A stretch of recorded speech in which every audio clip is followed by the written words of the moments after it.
ყველა ის ადამიანი, რომელიც ცხოვრობს ამ ქვეყანაში. თან კიდევ ერთხელ ეს არის უდიდესი კულტურის ტრადიციის ისტორიის ქვეყანა, სპარსეთი, რომელსაც შაჰის დროს გადაერქვა და გახდა ირანი. აზიურმა საზღვარმა ზუსტად დაიარა. გაჩნდა ორი ახალი ქვეყანა. არის კათოლიკე წელს, ან 20 წელიწადში დაიწყო ომი ამ ორ ქვეყანას შორის. ომის ხალხი დაიწყო ჩრდილოეთ კორეამ. ამაში ეხმარებოდა საბჭოთა კავშირი და თავიდან ომში ჩრდილოეთ კორეას ჰქონდა წარმატება და დედაქალაქამდე სეულამდე მივიდა. მაგრამ შემდეგ ჩაერთო ესე იგი ამერიკის შეერთებული შტატები. შემდეგ უკვე ესე იგი სამხრეთ კორეას ჰქონდა ოპერატესობა. ომი გრძელდებოდა 3 წელი. და 1953 წელს ორმა ქვეყანამ დades ცეცხლის შეწყვეტაში იმყოფა. ქვეყნის შექმნისთანავე 1958 წელს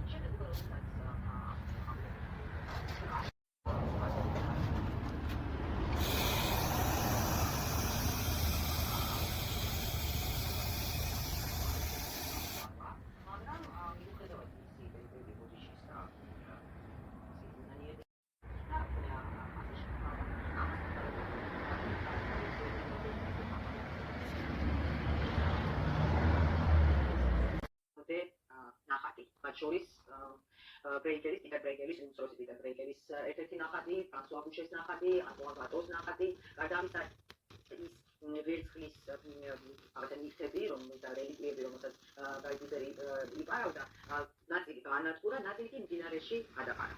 როდესაც სტეფან ბრაიტვისას ციხეში უთხრეს რა ჩაიდინა დედამისმა, რომელიც ასევე დააკავეს ვერ მოპაუზებ გაჭედა. მდინარეში, ნაწილი ამოიღეს მდინარიდან. აი და იყოს მოდერცი. ზოგიერთი ნახატი ხალმა დასერა, გააფუჭა, შემდეგ რაღაცნაირად რესტავრატორებმა მოახერხეს და აღადგინეს, მაგრამ ძალიან ბევრი ნახატი დედები ესე დაიკარგა. აი ესეთი ისტორია ჰქონდა ამ ადამიანს, მოკლედ მოგიყევით, მაგრამ მე უბრალოდ დამაინტერესა იმან, რომ ეს ადამიანი იმისთვის კი არ იპარავდა ამისთვის, რომ მე გაეხიდა და შემოსავალი ყოფილიყო. მისთვის რასაც აკეთებს, ნუ პრაქტიკულად ყველა ქურდი, ხო, რატო იპარავენ. არამედ იმისთვის, რომ მისულიყო სახლში და თვითონ გამთვალიყო აი ამ შედევრებით. ესე იგი, სტეფან ბრაიტვიზერი, რომელიც დღემდე ცოცხალია. ჩვენ უახლოვდებით ფინალს, დაგჭა ორი პერსონაჟი, ერთი ადამიანი და ერთი ჯგუფი, გუნდების, მძარცველების და ჩვენი ჩვეულებრივი შვიდეულის მეექვსე ნომერი.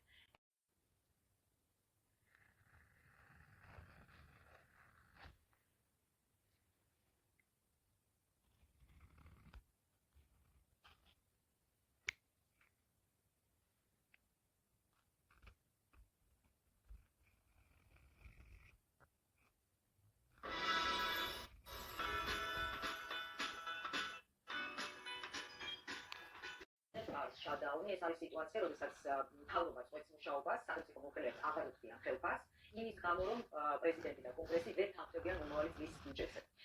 ფოტოშოპის პირველი ვადის დროს მაშინაც იყო შადაუნი, პირველი ვადის დროს მაშინაც მოხდა მთავრობის შადაუნი, მაშინ საუბარი და პრობლემატური საკითხი იყო მექსიკასთან კედლის აშენება და ტრამპს ამის დაფინანსება, კონგრესი ამაზე არ თანხმდებოდა, შემდეგ როგორც იქნა ესე იგი მიაღწიეს კონსენსუსს და ნაწილობრივ ესე იგი ახალი მთლიანად არ აშენდა ეს კედელი, რაღაცა ნაწილი აშენდა, დაუფინანსა დათანხმდა კონგრესი ამის დაფინანსებაზე. წელს ესეთი დილემა და საკითხი, რომელზეც მხარეები ვერ ახდენენ კონსენსუსს, იყო ჯანდაცვის საკითხები და სამედიცინო დაზღვევის საკითხები. ამიტომ ამის შედეგი იყო ის, რომ 53 წლის განმავლობაში სახელმწიფო მოხელეებს არ უხდიდნენ ხელფასს და ესეთი ისტორიულ რეკორდს მიაღწია ესეთი ამერიკის მთავრობის შატდაუნი. მე გადავალ საგარეო პოლიტიკაზე აუცილებლად, მაგრამ იქამდე მინდა ვთქვა, რომ მიუხედავად შოკის მომგვრელი განცხადებების, რასაც ტრამპი ამბობდა მთელი წლის განმავლობაში, გადაწყვეტილებების და ამან არაერთი მასობრივი პროტესტი გამოიწვია ქვეყანაში, ალბათ მაინც ყველაზე მჭიდროული საკითხი პირადად მისთვის